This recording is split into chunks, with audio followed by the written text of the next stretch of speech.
10 साल का लक्ष्य 6 महीने में हासिल करें। क्या ये मुमकिन है? बिल्कुल मुमकिन है, लेकिन सिर्फ तब जब आप काम करने का तरीका बदलें। ज़्यादा नहीं, सिर्फ एक चीज़ अपनाएं, डीप वर्क। अगर आप भी चाहते हैं कम समय में ज़्यादा काम करना, डिस्ट्रैक्शंस को पूरी तरह हटाकर लेज़र फोकस के साथ काम करना, तो ये वीडियो आपके लिए एक गेम चेंजर साबित हो सकती है। क्योंकि आज हम बात कर रहे हैं एक ऐसी टेक्निक की जो दुनिया के सबसे प्रोडक्टिव, सक्सेसफुल और क्रिएटिव लोगों की सीक्रेट वेपन है, डीप वर्क।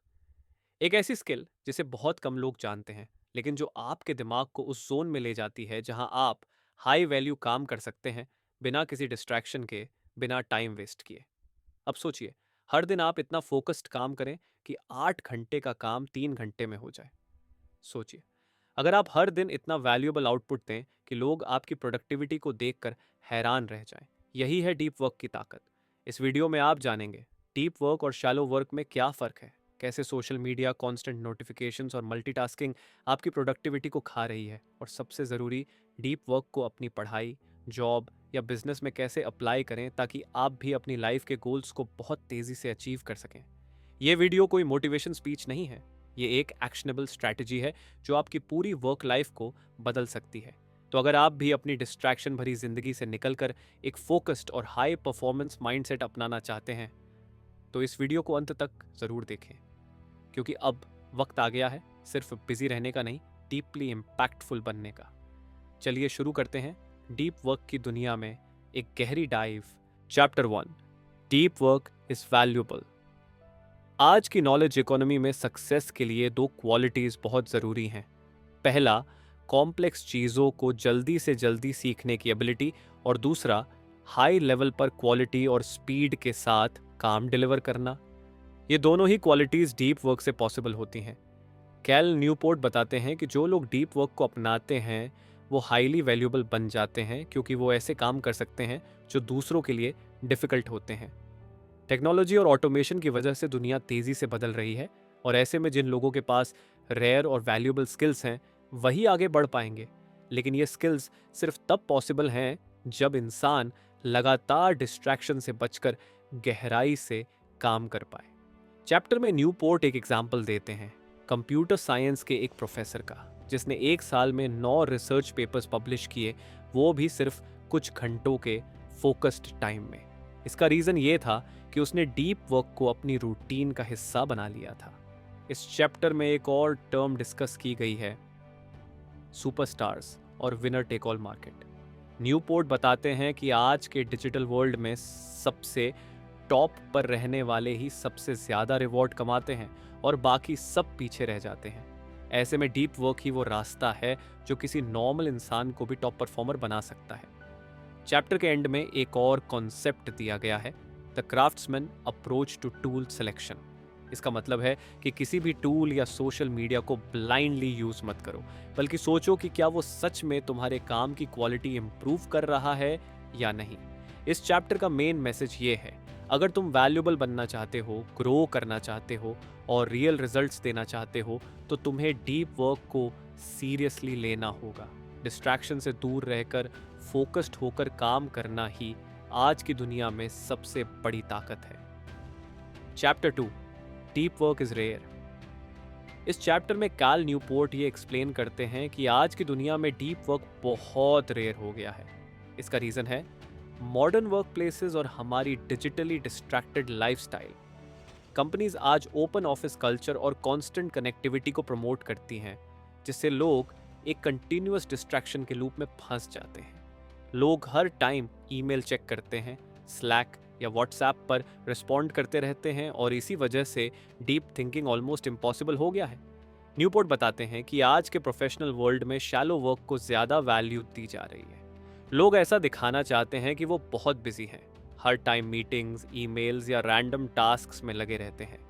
लेकिन ये बिजीनेस एक्चुअली काम का प्रूफ नहीं है, बल्कि ये एक इल्यूजन है जो प्रोडक्टिविटी को डैमेज करता है। एक और इम्पॉर्टेंट पॉइंट है, the principle of least resistance. इसका मतलब है कि जब एम्प्लॉयज से ये एक्सपेक्ट नहीं किया जाता कि वो डीप वर्क करें, तो वो सबसे आसान रास्ता अपनाते हैं, जैसे मल्टीटास्किंग, सोशल मीडिया चेकिंग या बिना सोचे शैलो टास्क्स में लगे रहना। ये सारे बिहेवियर्स डीप वर्क को और भी रेयर बना देते हैं। इस चैप्टर में न्यूपोर्ट ये भी बताते हैं कि ऑर्गेनाइजेशंस को खुद ये समझना चाहिए कि बिना डीप वर्क के लॉन्ग टर्म ग्रोथ पॉसिबल नहीं है।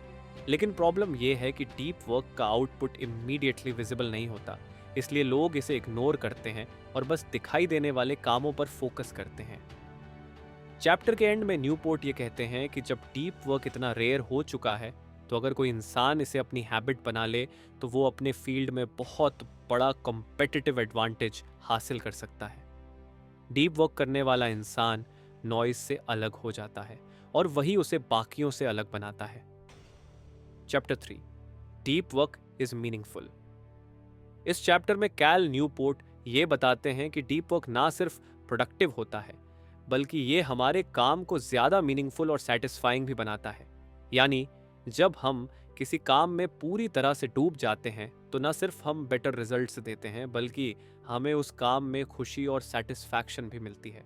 सबसे पहले न्यूपोर्ट एक न्यूरोलॉजिकल पॉइंट पर बात करते हैं।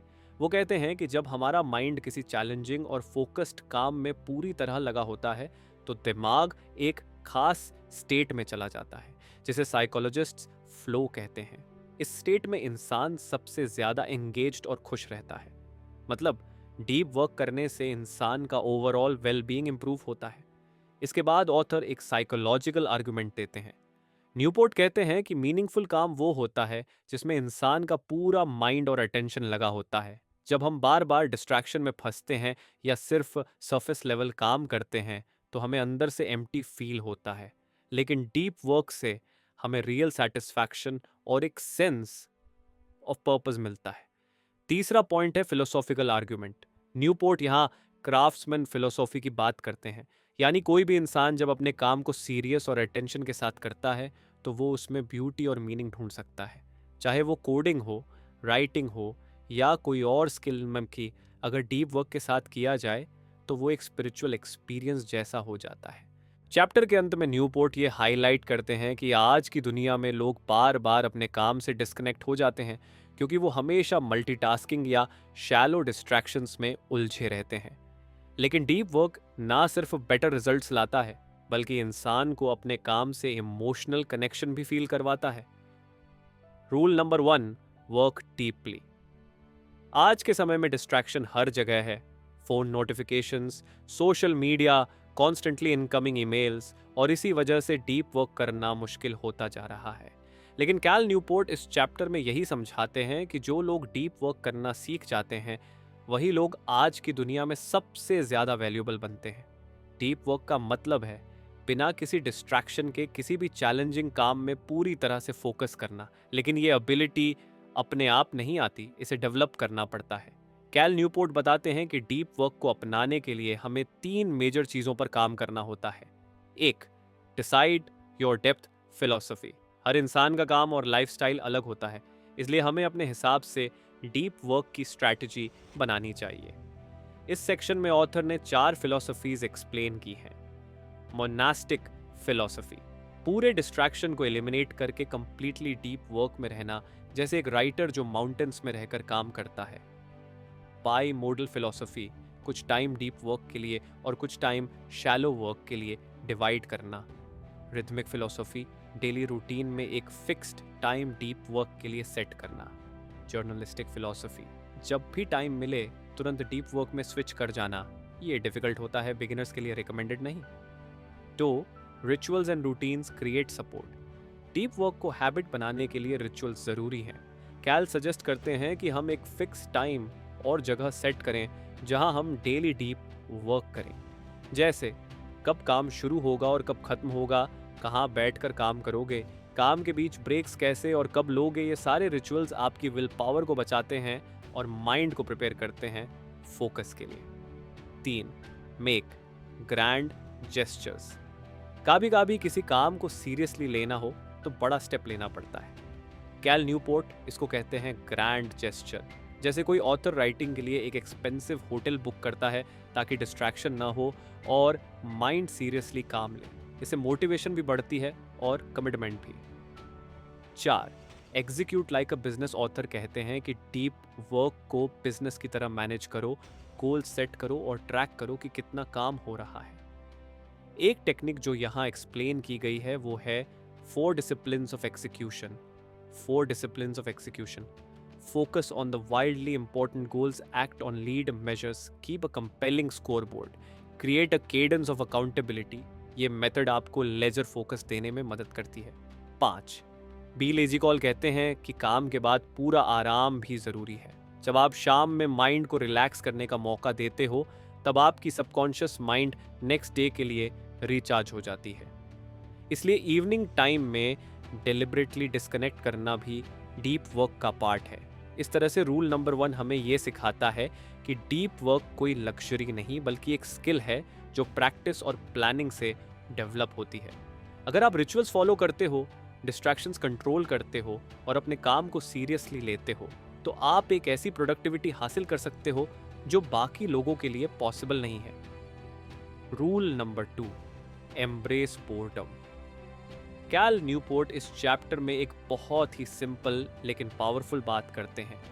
अगर आप डीप वर्क करना चाहते हैं तो आपको बोर्डम से डरना बंद करना होगा। आजकल हर बार जब हमें बोर्डम फील होती है हम तुरंत फ़ोन उठा लेते हैं, सोशल मीडिया खोल लेते हैं या कोई और डिस्ट्रैक्शन ढूंढ लेते हैं। लेकिन यही आदत हमारी अटेंशन स्पैन को ख़राब कर रही है। इस चैप्टर में ऑथर हमें ये सिखाते हैं कि फोकस करना एक स्किल है और इस स्किल को बिल्ड करने के लिए हमें ये प्रैक्टिस करनी होगी कि हम बोर्डम को टॉलरेट कर सकें। 1, don't take breaks from distraction, take breaks from focus. Cal Newport कहते हैं कि ज़्यादातर लोग डीप वर्क करने की कोशिश करते हैं लेकिन बीच बीच में फ़ोन चेक करते रहते हैं। इससे ब्रेन की अटेंशन मसल वीक हो जाती है। इंस्टेड ऑथर रिकमेंड करते हैं कि आप रेगुलर इंटरवल्स पर इंटरनेट यूज़ करो लेकिन सिर्फ उसी टाइम पर जो आपने स्केड्यूल किया हो। रैंडम चेकिंग से बचो। तो स्केड्यूल इंटरनेट यूज़ आपको अपने इंटरनेट यूज़ के लिए फिक्स स्लॉट्स बनाने चाहिए, जैसे सुबह 11 बजे से 11 बजे तक, फिर शाम 4 बजे से 5 बजे तक बाकी टाइम आप ऑनलाइन रहो। इवन अगर आपको कोई चीज़ अर्जेंटली चेक करनी हो तब भी वेट करो जब तक कि अगला इंटरनेट स्लॉट ना आ जाए। इस तरह से आपका ब्रेन पेशेंट और फोकस डेवलप करता है। 3, प्रोडक्टिव मेडिटेशन। इस टेक्निक में आप तब सोचते हो जब आप कोई फिजिकल एक्टिविटी कर रहे होते हो, जैसे चलना या बस में ट्रैवल करना। लेकिन इंस्टेड ऑफ डिस्ट्रैक्टिंग योरसेल्फ आप किसी एक प्रॉब्लम पर ध्यान लगाते हो और उसी पर सोचते हो। इससे आपकी कंसंट्रेशन एबिलिटी इंप्रूव होती है। प्रोडक्टिव मेडिटेशन का मतलब है कि आप अपने माइंड को इंटेंशनली एक थॉट पर होल्ड करना सिखाएं बिना किसी और तरफ भटकने के। 4, मेमोरी ट्रेनिंग से फोकस इंप्रूव होता है। कैल न्यूपोर्ट बताते हैं कि मेमोरी टेक्निक्स भी आपको कंसंट्रेशन बिल्ड करने में हेल्प करती हैं।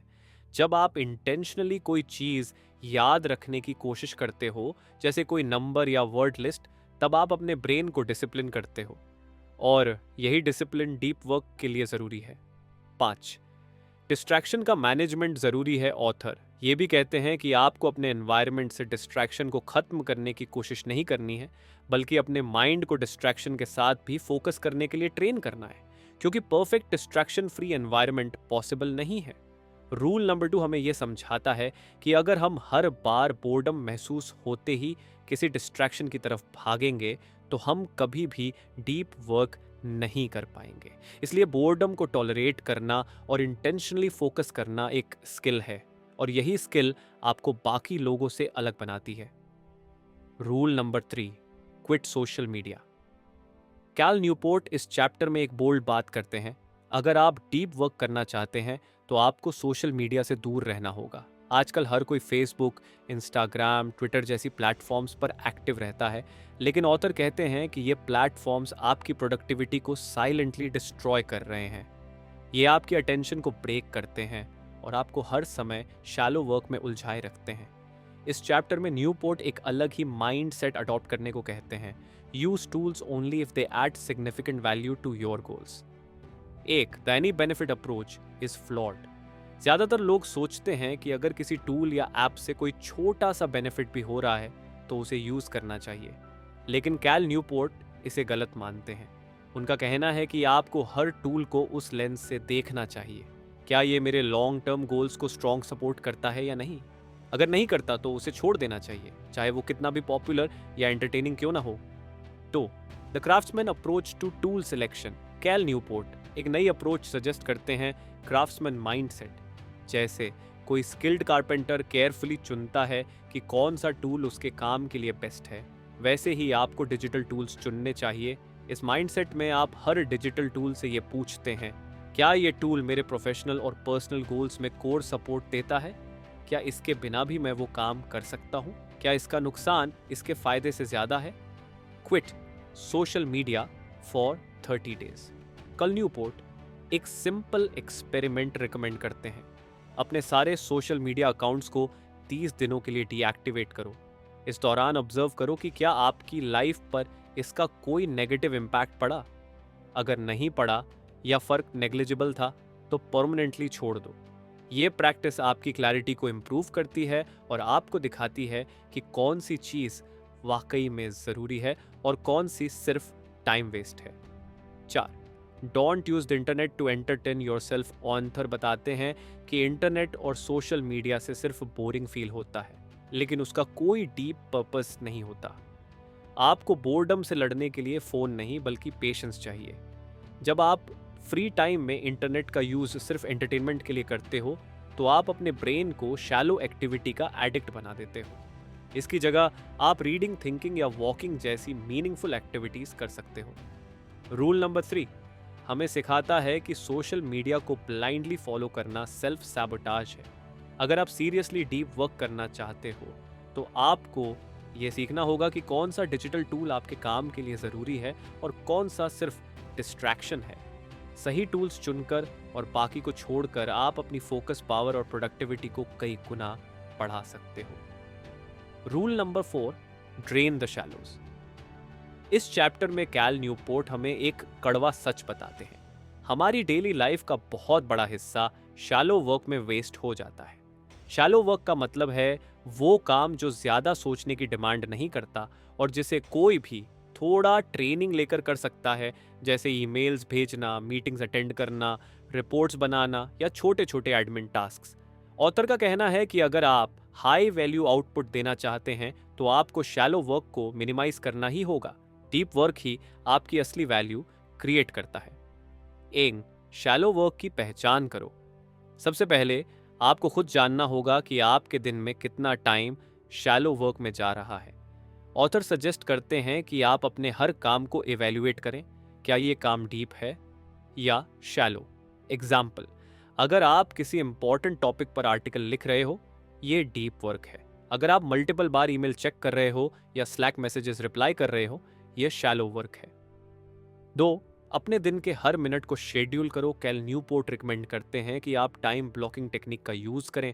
हर दिन को छोटे छोटे टाइम ब्लॉक्स में डिवाइड करें और हर ब्लॉक को किसी स्पेसिफिक टास्क के लिए असाइन करें। ये हैबिट आपको अवेयर बनाती है कि आप कहाँ कहाँ टाइम वेस्ट कर रहे हैं, और अगर कोई ब्लॉक वेस्ट हो भी जाए तो आप उसे एडजस्ट कर सकते हो, बट रैंडमली काम मत करो। 3. डीप वर्क के लिए टाइम रिजर्व करो। अथॉर सस्टीज करते हैं कि आप पहले से डिसाइड करो कि आप दिन में कितने घंटे डीप वर्क करोगे। शैलो वर्क को उसी हिसाब से सीज करो। उदाहरण के लिए, अगर आप डिसाइड करते हो कि आप दिन में 4 घंटे डीप वर्क करोगे तो बाकी शैलो टास्क्स को बाकी लिमिटेड टाइम में एडजस्ट करना होगा। इससे आपकी प्रायोरिटी क्लियर रहेगी। 4. काम को खत्म करने का टाइम तय करो। कैल न्यूपोर्ट स्ट्रांगली रेकमेंड करते हैं कि आप अपने वर्क डे को एक फिक्स्ड टाइम पर एंड करो, जैसे शाम 5:30 या 6 बजे। जब आपके पास लिमिटेड आवर्स होते हैं तो आप नेचुरली अपने काम को प्रायोरिटी के हिसाब से ऑर्गेनाइज करने लगते हो। फिक्स्ड एंड टाइम आपको प्रोडक्टिविटी के लिए पुश करता है और आपके ब्रेन को भी रिलैक्स होने का टाइम देता है। 5. ईमेल और कम्युनिकेशन को कंट्रोल करो। ईमेल शैलो वर्क का बड़ा हिस्सा है। ऑथर सजेस्ट करते हैं कि हर ईमेल का जवाब देने की ज़रूरत नहीं होती। रिप्लाई सिर्फ तभी करो जब ये आपकी रिस्पॉन्सिबिलिटी हो या इससे कुछ वैल्यू ऐड हो रही हो। ऑथर एक ईमेल रूल बताते हैं, जब भी ईमेल भेजो तो ऐसा कंटेंट लिखो जिससे सामने वाला बिना फॉलोअप के एक्शन ले सके। इससे कम्युनिकेशन लूप्स कम होते हैं। रूल नंबर 4 हमें सिखाता है कि शैलो वर्क हमारी सबसे बड़ी डिस्ट्रैक्शन है। अगर आप डीप वर्क को सीरियसली लेना चाहते हो तो आपको शैलो वर्क को लिमिट करना ही होगा, चाहे वो ईमेल्स हो, मीटिंग्स हो या टाइम वेस्टिंग टास्क्स। जब आप अपना कैलेंडर खुद कंट्रोल करते हो और हर मिनट को इंटेंशन आरओई यूज करते हो, तभी आप अपने गोल्स की तरफ रियल प्रोग्रेस करते हो। कंक्लूजन। तो चलिए जल्दी से एक बार डीप वर्क की पूरी जर्नी को रिवाइंड करते हैं। सबसे पहले हमने जाना कि डीप वर्क यानी ऐसा काम जो हम डिस्ट्रैक्शन फ्री एनवायरनमेंट में पूरी एकाग्रता के साथ करते हैं। यही वो स्किल है जो आज की दुनिया में सबसे ज़्यादा वैल्यूएबल होती जा रही है। इसके बाद बात हुई शैलो वर्क की, यानी ऐसे काम जो दिखते तो इम्पॉर्टेंट है लेकिन एक्चुअली आपकी ग्रोथ में बहुत कम कंट्रीब्यूट करते हैं। ईमेल्स, सोशल मीडिया स्क्रॉल या बार बार फ़ोन चेक करना, ये सब शैलो वर्क के एग्जाम्पल हैं। कैल न्यूपोर्ट हमें 4 सोने के नियम बताते हैं डीप वर्क को मास्टर करने के लिए। नंबर 1, काम गहराई से एक ऐसा रूटीन बनाइए जिसमें डिस्ट्रैक्शन की कोई जगह ना हो, चाहे वो मोबाइल नोटिफिकेशंस हो या बेवजह की चैटिंग, इन्हें कंट्रोल करना ज़रूरी है। Number 2, embrace boredom. हर बार बोर्ड होते ही फ़ोन उठाना छोड़ दीजिए। दिमाग को बोर्डम फील करना अलाउ करें ताकि वो नेचुरली फोकस की तरफ जाए। Number 3, quit social media. हर सोशल प्लेटफॉर्म आपके लिए ज़रूरी नहीं है। जो आपके गोल्स में मदद नहीं करता उसे कॉन्फिडेंटली छोड़ दीजिए। Number 4, train the shawls. अपने कैलेंडर से उन कामों को हटाइए जो सिर्फ टाइम वेस्ट करते हैं। लो वैल्यू टास्क्स को मिनिमाइज कीजिए और मीनिंगफुल कामों को टाइम दीजिए। फिर हमने सीखा टाइम ब्लॉकिंग, यानी हर दिन को छोटे छोटे टाइम स्लॉट्स में डिवाइड करके पहले से डिसाइड करना कि किस टाइम पर क्या काम करना है। और सबसे important formula, high quality work is equals to time into focus. जितना ज़्यादा फोकस्ड टाइम देंगे उतना ही बेहतर रिजल्ट मिलेगा। अंत में याद रखिए, आज की दुनिया में डीप वर्क एक सुपर पावर है। जो इसे सीख लेता है वो एवरेज से ऊपर उठकर एक्स्ट्रॉर्डिनरी बन जाता है। So stop being busy and start working deeply. अगर आप सेल्फ हेल्प बुक्स की डिटेल्ड चैप्टर वाइज सारांश सुनना चाहते हैं तो एंड स्क्रीन पर दिए गए प्लेलिस्ट को ज़रूर चेक करें। तो दोस्तों, ये थी इस बुक की समरी और इसके मेन पॉइंट्स। आप कमेंट बॉक्स में बताएं कि बुक की किस बात ने आपको सबसे ज़्यादा प्रभावित किया। अगर आप इस किताब को खरीदना चाहते हैं तो लिंक डिस्क्रिप्शन में है। Thank you. Have a better life.